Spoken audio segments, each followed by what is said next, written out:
The Honduran hammer showed up. Martin Maldonado, 4 home runs. The Astros come home and defeat the Nationals 6-1. We'll talk about this and more on tonight's Locked On Astros. Alvarez hits a high drive center field. Beer leans back. This game is turned upside down. There's the runner. Fly ball down the right field line. Tucker comes on. Kyle Tucker. This time they finish the job. Hello and welcome to Locked On Astros, your daily Astros podcast. Here are your hosts, Eric the Man Huysman and Brett H-Town Wheelhouse Chancey. We are Locked On Houston Astros, and we hope that you join us for a daily Locked On Astros podcast. My name is Eric Huysman. You can find me on Twitter at Eric Talk Stros. You can find the show at Locked On Astros, your team every day. Brett, where can I find you at? They can find me at H-Town Wheelhouse on Twitter, Instagram, and TikTok. They can find me at Stros411 on Twitter, Instagram, and Facebook. Always positive, always Stros. Today's episode is brought to you by Game Time. Download the Game Time app, create an account, and use the code LOCKEDONMLB for $20 off your first purchase. Last minute tickets, lowest price, guaranteed. I know Brett used the tickets to go to the game tonight, and he had a fun experience, so go check out Game Time. And guys, you know what else you need to check out? Check out the Locked On Astros podcast. Make us your daily listen, make us your first listen, and become an everydayer, whether it's on YouTube, go and subscribe to us. Go and make us your first listen on Apple, Odyssey, Spotify, wherever you listen to your podcast. Go and check out the Locked On Astros podcast. Make us your daily listen and become an everydayer. And so we've got a lot to discuss. And Dusty Baker kind of made a little sly remark there about Yordan Alvarez and how long he's going to be out. We're going to talk a little bit about today's game. It was kind of a nothing burger until the 5th inning. And then Mauricio Dubón powered up, so to speak. And then Hunter Brown, he did really good in this game. He was kind of trying to nibble a little bit too much, but he was pitching out of trouble. And what did Dubón do? And there's a whole bunch of milestones in this game. Yeah. And then we're going to debut your segment, which is the wide world of baseball, which is looking at baseball across the league. And so a lot to discuss. And the big thing of today is the Astros win. And I know it's hard to say with the team that is doing so good, but you have to win, especially when the Angels are kind of nipping at your heels. And the Rangers, I'm not sure if they won or lost this game or not. Well, look, the Rangers actually lost 7-3 to the Angels. So we are 3.5. We're closer to them. And, you know, it's kind of a gift, like manna from heaven. The Nationals, I hope we just take these next 2, make it easy. It would be nice to get within a half game or even get even time or get on top of them here in the next few days. The Astros came home. We know that Alvarez is out, and we have, again, Maldonado and Diaz both in the lineup together. Diaz DHing, not catching, Maldonado catching Brown, where I really thought that Diaz would be the catcher for Brown pretty much for the whole season, but that has kind of turned. But tonight was a good game. Tonight was a good game because you had guys like Abreu get a multi-hit game. He's making hard contact. They looked like they were glad to be back. They looked refreshed. They looked like they had energy. And, you know, Hunter Brown started out a little shaky, but he found the zone. He was a little wild at first, but he does his thing. Hunter Brown gets pumped up. When he comes back, he would get ahead of hitters. And the Astros, the Hunter Brown forced them to hit into double plays. And I think that was key too, because there were a couple situations where things could have unraveled for Hunter Brown, and they did not. So 4 home runs today on the game. Dubón, Kyle Tucker, which is only his 9th home run on the year. Maldonado, or as I call him, Maldonado, and then Chas McCormick. Now, Yainer Diaz got up with bases loaded, and Eric, from where I was sitting, I thought that ball was going out. That ball kept climbing, and I was like, I think it's got enough spin to carry out. If he would have gotten just a little less under it, that ball would have gone through the window, through the glass. If he would have barreled that ball, he absolutely crushed that ball. He just got completely under it, golfed it like a 9-iron or like a pitching wedge, I should say. But man, if he would have hit a grand slam, that the place would have gone bananas. Yeah, and I think on the TV it kind of looked like it was going to die, but there's a lot of situations. I think that was his second time in this season where he's come up with bases loaded or something like that. But I think what we saw today was Patrick Corbin kind of controlling the offense for the first part of it. He allowed some trouble, but so did Hunter Brown. But then overall, you saw the Astros kind of just wait for their moment to strike, and they did. And Mauricio Dubón hit that home run, and earlier in the game, he had that great swing that looked like. I mean, I got excited. I thought it was just looking at the swing. Oh yeah. Thought it was going to be a home run, but he just didn't have enough on it. So what we're seeing is not only is he making better contact, but we see him hitting for more power. And so that's something that we can look forward to. But overall, this game, you had 4 solo home runs, and Dusty Baker said after the game, we would like to have some runners on base. And in fact, with Kyle Tucker's home run, if Altuve wouldn't have got picked off, you would have had a runner on base in that situation. But Altuve is going to be overly aggressive sometimes, and he went on first move there, and it was a pickoff. So there's some situations where the Astros still make some boneheaded plays, but this was a great game overall. And I want to kind of we'll talk some more about the milestones and kind of some of the other home runs in a second. But Hunter Brown did what he was supposed to do today, dude. He just went out there, pitched 7 shutout innings, and it just looked like he was getting himself in trouble at time. And it's like, okay, this guy's not going to last that long this game. But you look at the pitch count, and you think, wait, he should be throwing a lot more pitches, but he's going out there and doing what he needs to do. And it's just impressive to see somebody as young as he is. He pitched 7 innings, only 4 hits allowed, 3 walks, 4 strikeouts. His ERA on the season is 3.35. But at some point, Brett, they're going to have to start limiting his innings to kind of save some innings for October. Because last year, we're talking about this on the Relevant app. Last year, he only pitched 126 innings during the regular season, and that's not including whatever he did in the postseason. How long are they going to let him pitch this year? Is it 160? Is it 180 max? We don't know. So earlier in the season, and I would have to go back and watch the actual episode, but I predicted that he would need between 160 and 181. Right now, he's at 13 games started, 75 innings pitched. So if you just double that, let's say he gets 26 games started, that is around 150 innings, okay? You maybe give him about 16, 17 more games. Heck, you could give him a cool 20, and you're probably touching around 170, 180. Now, like you said, and workload is key, and we have talked about that. And, we talk about rest days and all that stuff.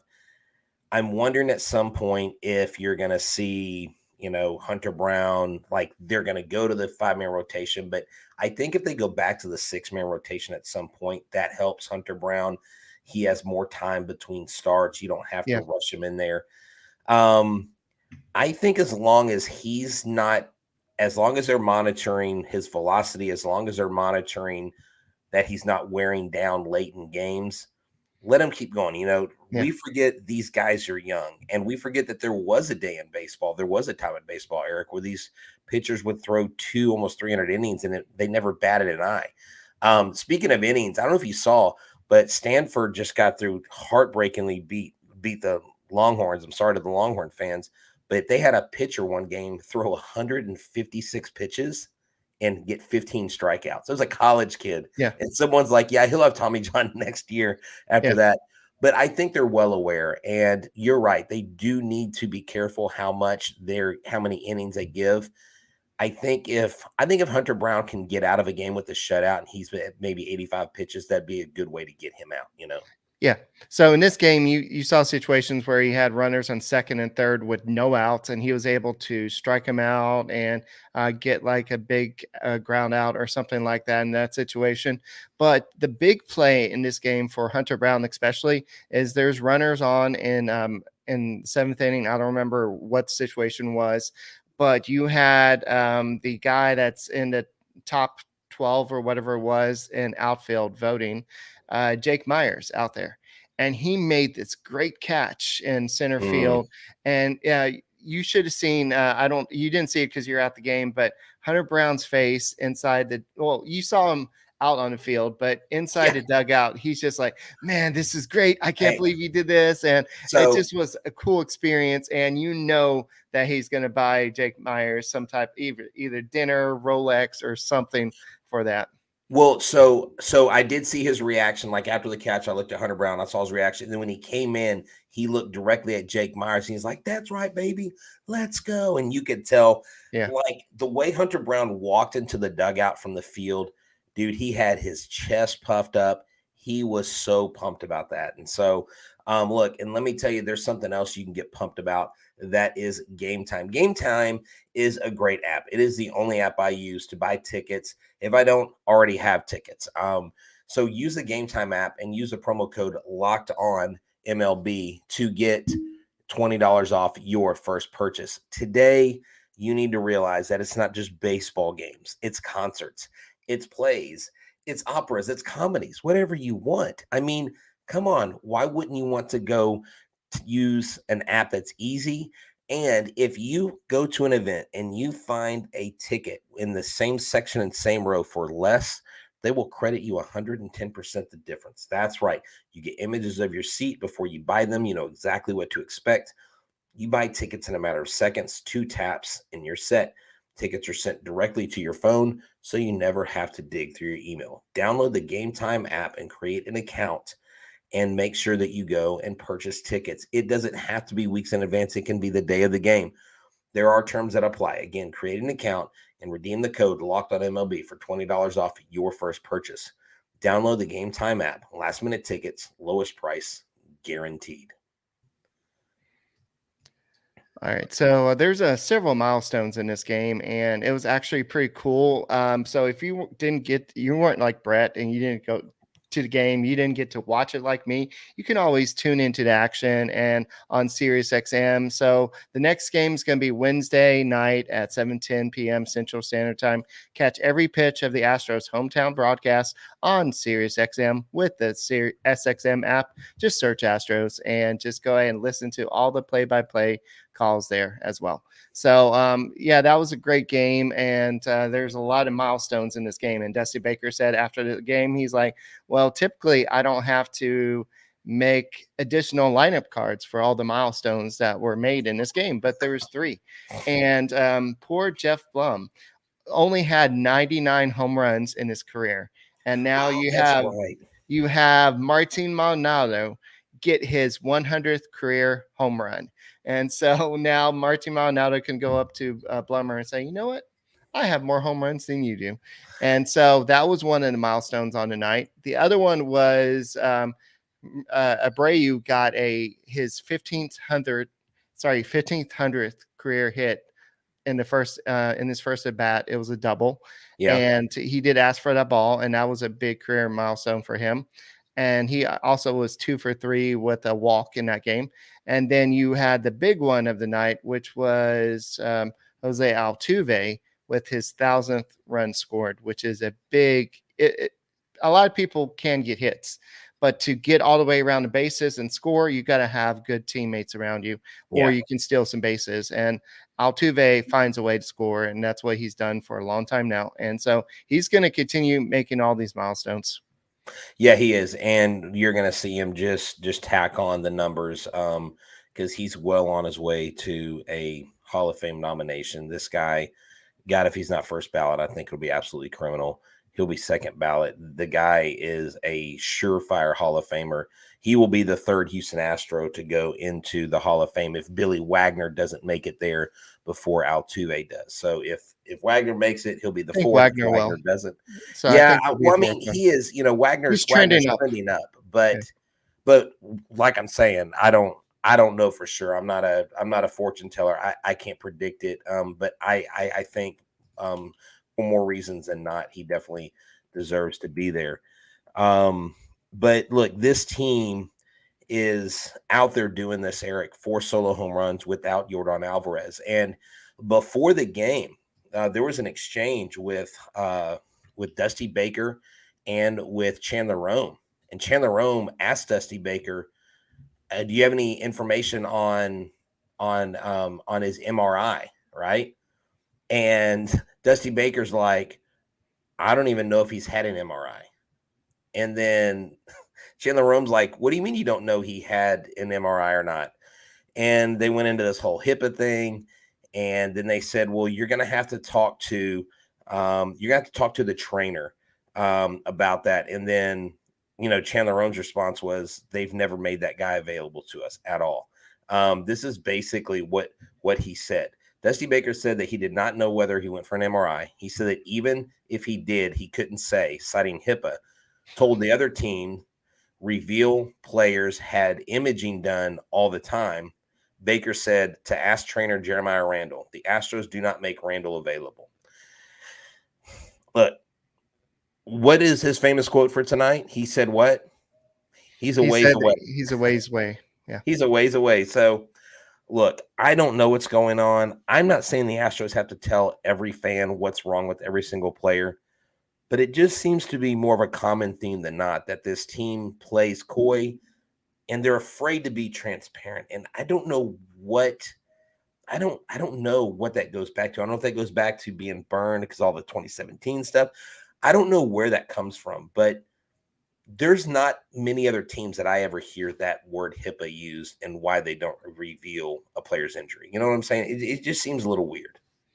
Well, yeah, I agree with you, but they have their reasons, and I hope that Alvarez is back sooner rather than later. But all the signs, you heard Dana Brown say that he's likely not going to be back by the time by June 19th, I think, when he's eligible to come off the IL. So we already know it's going to be a little bit extended stay, and we know that he's not right. So I just think it's going to be a little bit longer than we think. And so there's something there, but they just haven't told us yet. So hopefully it's nothing that's going to be season ending because he is the Astros offense. I just think it's something that's just nagging. So I don't know. Nagging, like a ways away, doesn't seem nagging to me. Nagging would be like he'll be back by the All-Star break. Like they would give us a timeline. But the bottom line is this: they can't cry over spilt milk. They don't think about it. They've got to go out and perform, and they did. They went out and they performed. And hey, this pitcher for the Nationals, I know he was once a really sought after pitcher, Patrick Corbin. And someone asked in the chat, hey, will he be available at the trade deadline? Is he a guy that has enough veteran, good, solid work in his past? He is 91 and 110 over his career. He does have 1,500 strikeouts. I don't know why he slid out of the picture on that. There's nothing embarrassing about that. Patrick Corbin used to be one of the most sought after guys, has signed big contracts. And if there's any team that can work with the guy and fix him, I think it's this guy. He's a lefty. He's a lefty starter. And I mean, he might be worth going and looking at when we get to that point. I mean, he, recently hasn't been great, 6-19 in 2022, 9-16, but they're going to have to go out and not be able to spend a whole lot of money, I think, or do something because they won't have to give up much, I think, for him. I don't know. I don't know his contract situation is either. Teacher, can I talk? This year he's making $24 million. Oh, okay. And next year he's due to make $34 million. Never mind. $35 million.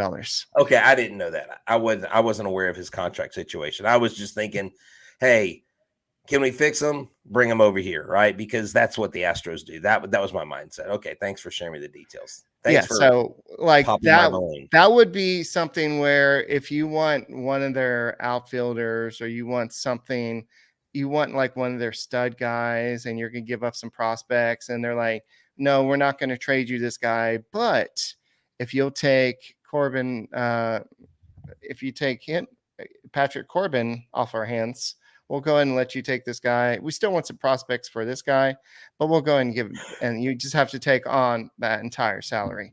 And so if that's something the Astros are willing to do to get a certain player, Okay. yes, Yeah. that's a salary dump. Yeah. I wasn't privy to his salary. Right. Okay. All right. Yeah. Well, never mind. Scratch that. I was just going off. That's why I slid off the screen, because Brandon and I had this exact conversation earlier, and I'm like, "Do you know how much he's making?" He's like, "No." I'm like, "It's a lot of money." So anyway, but looking at what happened in this game, I think we already talked about Alvarez. Dubon did great. We already talked about the milestones. So coming up, we definitely got to talk a little bit about the wide world of baseball. That's a little bit harder to say, but there's a lot of stuff that's been happening around baseball, and a pitcher that just beat cancer came back, and unfortunately he's going back on the IL. That's something we can discuss, and just what's going around on baseball in general. So we'll discuss that in a second, but let's go and talk about our favorite place to go watch a game when we're not actually going to the game, Brett. Yeah, that's right. If you and your buddies want to find a great place to hang out like we do, go to area Hooters. Look, Houston's got them all over: Webster, Seabrook, Pasadena, Pearland, Stafford, Humble, Katy, Sugarland. And I'll tell you some more towards the end of this ad read. I want you to know that in Sugarland, they have a Give a Hoot charity golf tournament benefiting the V Foundation that is helping the fight against breast cancer. The tournament's June 15th. Go by their Sugarland store and sign up. Also, if you want to play 3-on-3 basketball, get your buddies together and go to Pearland Hooters in Pearland June 24th. You can sign up. You can join that. It's going to be a great time. You also can hang out at Hooters in Galveston, in Baytown. There are 3 in the city of Houston, all over the place. Anywhere you go in Houston, there is a Hooters. So check it out. And you need to check out and realize that the world famous Hooters girls are there to serve you. They have happy hour from 2 to 7 Monday through Friday, 10 p.m. to close. Anytime, $3 Blue Moon drafts or $9.99 Michelob Ultra pitchers. No matter the occasion, Hooters is ready to make you happy. Go there, check it out, and tell them that the guys from Locked On Astros sent you. And the Astros play the Nationals Wednesday night at 7:10 p.m. Central Standard Time. Catch every pitch of the Astros hometown broadcast with Sparky and Ford with SiriusXM on the SXM app. Search Astros. All right, so a couple of notes from today's game I forgot to mention earlier is that Hunter Brown had a career-high 3 double plays, so that was cool. And then also Martin Maldonado broke a 0 for 17 slump. So as good as this game was, he's been in a little slump here. So definitely something to kind of watch out for. But Abreu's kind of starting to hit a little bit, and you see some more consistent offense. I like Mauricio Dubón leading off, as long as it's Mauricio Dubón leading off and not anybody else. If it's anybody else, it should be Jose Altuve, not Jeremy Pena or Chas McCormick. I think Dubón needs to do that. And somebody asked earlier in the show, has Dubón done enough to be all-star? I think so, with the respect that who he was filling in for. He was filling in for a perennial all-star, Jose Altuve. So, yes, to fill in his shoes, I think he's done enough to be all-star. Now, will that matter that much? I'm not really sure. But to kind of get this wide world of baseball started, I do want to mention what's happening in Oakland. I don't know if you saw this, but I think Vegas did approve the fact that I think Vegas did approve the funds to go ahead and have Oakland go and move over there and build the stadium. But the A's fans apparently were doing a reverse boycott tonight, and they actually went out in droves. You know how nobody goes to A's games? That 27,000 fans went to tonight's A's game, and at certain time during the game, they all got quiet. This is a coordinated effort to just say, sell the team, keep the team here or just whatever because they don't want to lose their team. So this is like, why would you support a team if you know that they're not going to be here?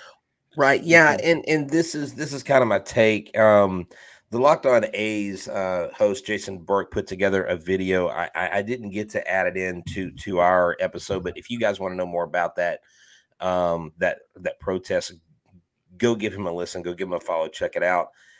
But my thought was, if y'all can get 27,000 fans there, why haven't y'all been showing up in droves all season to show the owner we want you to stay? Look, we're here. We're going to be here through the thick and the thin. I don't know. I understand why they weren't wanting to support them. I actually heard from a friend that they had actually hired. They had extra HPD officers at the Astros game tonight in case there were people there to be in support of the A's reverse protests because they were reverse boycott because some people were supposed to rush the fields in different major league stadiums. Major League Baseball had sent out kind of a letter to all the teams. And so a friend of mine that works for the Astros sent that to me and said, yeah, there's a lot more cops here you'll notice than normal because of this. And I was like, I'll be really surprised if that happens in Houston. But look, it sucks. I wouldn't want to be in their shoes. I mean, the A's have had some great teams in the past. I followed the Bash Brothers. I was a big Mark McGwire fan growing up. I love that. I love the 88, 89 teams, the ones that went to the World Series, but it just stinks for them. But you know what? In the world of baseball, dude, there's so many things that you can look at and point to. And you've got to start with Shohei Otani, and then I'm also going to talk about Martin Maldonado.